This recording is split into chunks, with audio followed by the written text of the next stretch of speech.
As it is known, soccer is a sport that has existed since as early as the 1930s.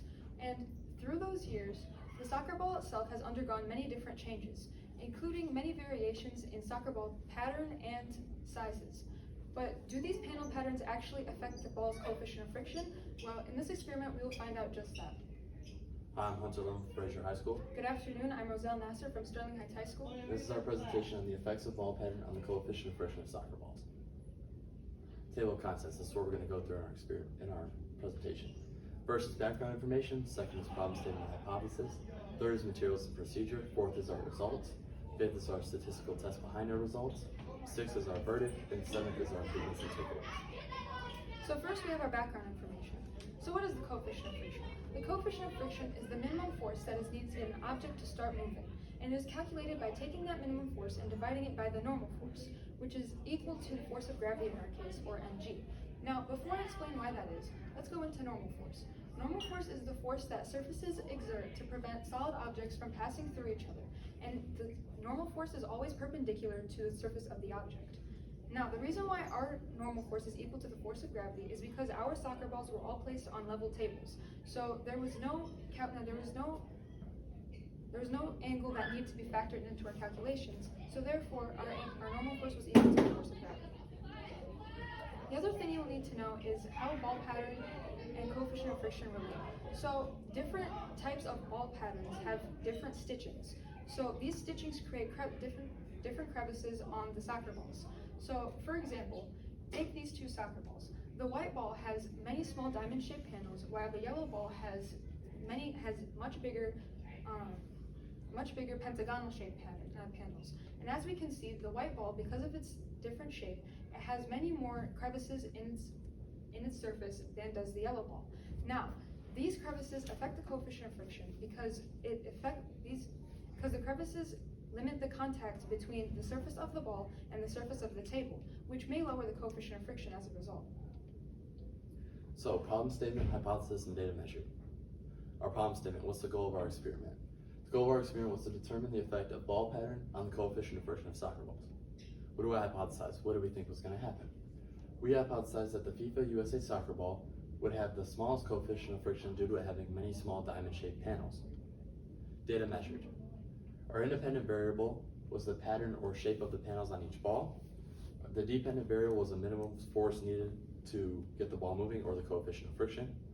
And the constant was the material each ball is made of. Materials list and procedure.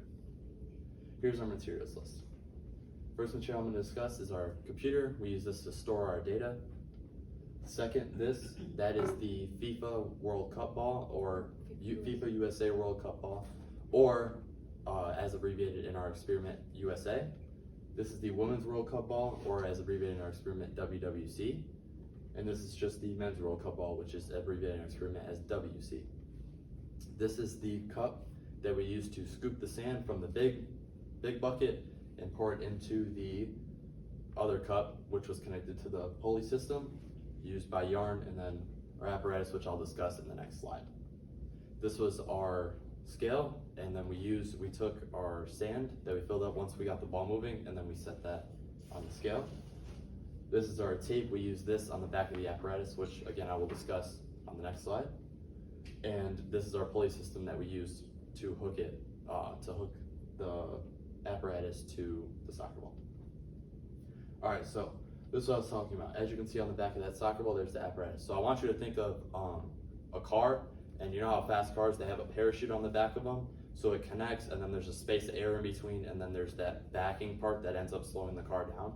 Think of it, this is the exact same makeup of it, but rather than a space of air to slow it down, we just inserted a soccer ball in between. So then we put tape on the top and the bottom, because to determine coefficient of friction, we needed to slide the soccer ball, not roll the soccer ball. So to keep it from rolling, we put tape on both sides. Then this was the pulley system. So after it was connected, we'd hook it around the top of the pulley system, and then once we would pour the sand, it would pull it down at a 90-degree angle. Here's our procedural video. As you can see, I'm pouring the sand into the cup from the big cup, and then it moved. We take ours and we put it on the scale, measure it, enter it in our computer. Here's the results of our experiment.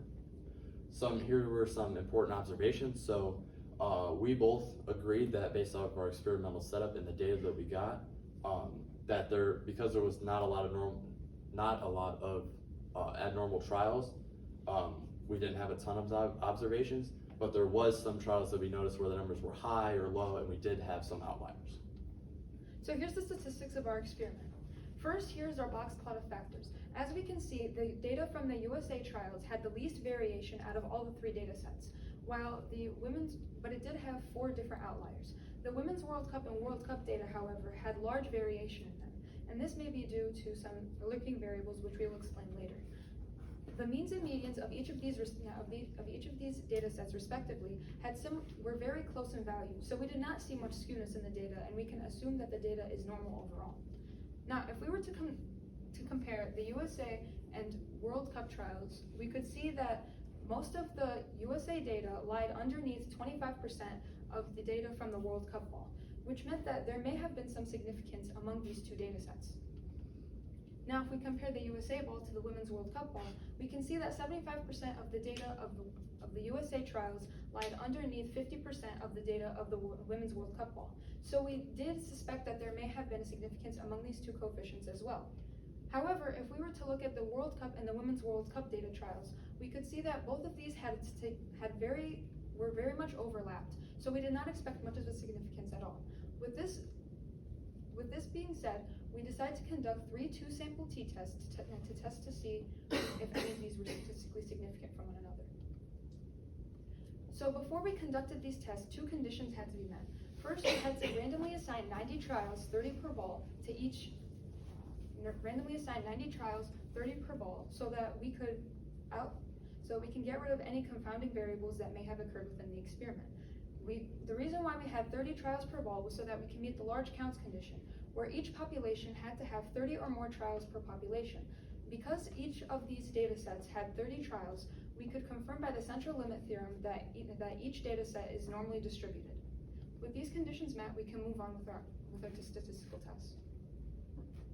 Here's our null and alternative hypotheses for the test. All 3 statistical tests had the same null and alternative hypotheses, and this is an example of one of them. As you can see in this example, the null hypothesis is that the true mean coefficient of friction of the USA ball is equal to the true mean coefficient of friction of the World Cup ball, while the alternative hypothesis is that the true mean coefficient of friction of the World Cup ball is not equal to the true mean coefficient of friction of the USA ball. Now here's our 2-sample t-tests. Now, the only one that we had that was statistically significant was the t-test between the World Cup and USA balls, which gave us a p-value of 0.0002. This meant that because the p-value was smaller than the alpha level of 0.05, we could reject the null hypothesis, and we found convincing evidence that the true mean coefficient of friction of the World Cup ball is different than the true mean coefficient of friction of the USA ball. Now, when we were looking at the other 2 t-tests with the Women's World Cup and USA balls and the World Cup and Women's World Cup balls, we both could not find any convincing evidence that their coefficients of friction were statistically significant from one another, because their p-values were 0.0528 and 0.1076 respectively. Because these p-values are greater than the alpha level of 0.05, we failed to reject the null hypotheses for both of these t-tests. Now we're moving on to the verdict of our experiment. So to circle back, our hypothesis was that the USA ball would have the smallest coefficient of friction because it had many small diamond-shaped panels. We ended up accepting this hypothesis. However, we believe it may be for the wrong reasons. Now, why do we believe it's for the wrong reasons? Well, let's go back to our 3 soccer balls for a second. We did assume that all 3 of the soccer balls were made of the same material. However, the textures were very different from one another. For example, the USA ball was very smooth compared to all the other balls. So it may make sense that its average coefficient of friction was smaller than that of all of the other balls. If we were to look at the World Cup ball, we can see that the texture is very rough since it was damaged, so it may have been able to stick onto the surface of the table better as a result, which is why it may have had the largest coefficient of friction overall. If we were to look at the Women's World Cup ball, however, its surface was smooth, but it was also bumpy, So it may have stuck onto the table a little bit more than the USA ball could have, but not as well as the World Cup ball, which makes sense because its average coefficient of friction was in between that of the USA and the World Cup balls. Errors, improvements, impacts, and takeaways. Potential flaws in our experiment. As she just discussed, the smoothness and roughness of each soccer ball could have affected it. With the zoomed in picture, you can see that the World Cup ball was a lot more rigid and a lot more, I guess, wear and tear or beat on than the other two, which actually line up with our data. And then human error.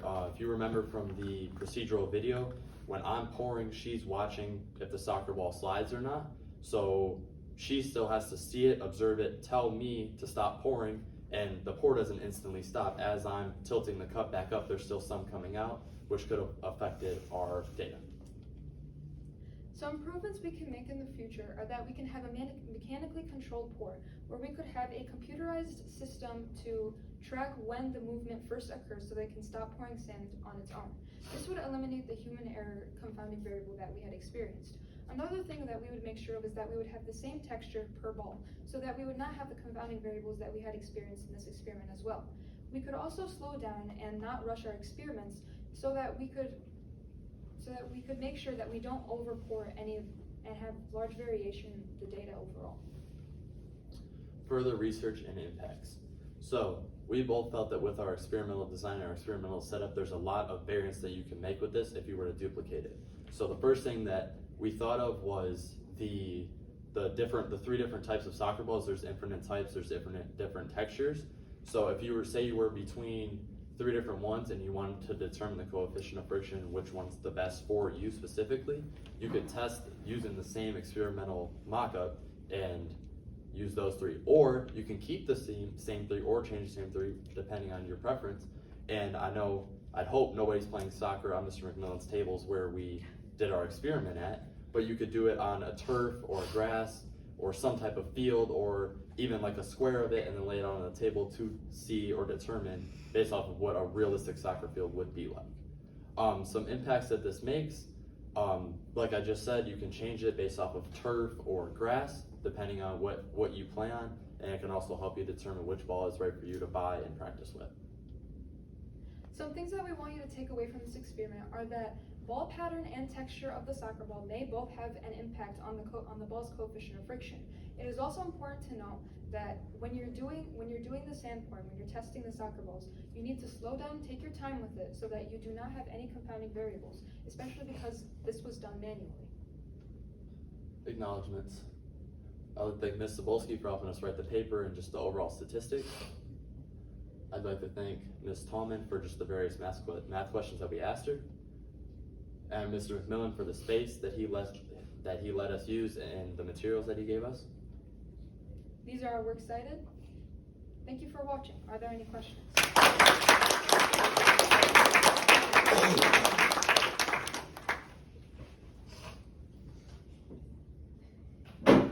Why didn't you just buy new soccer balls?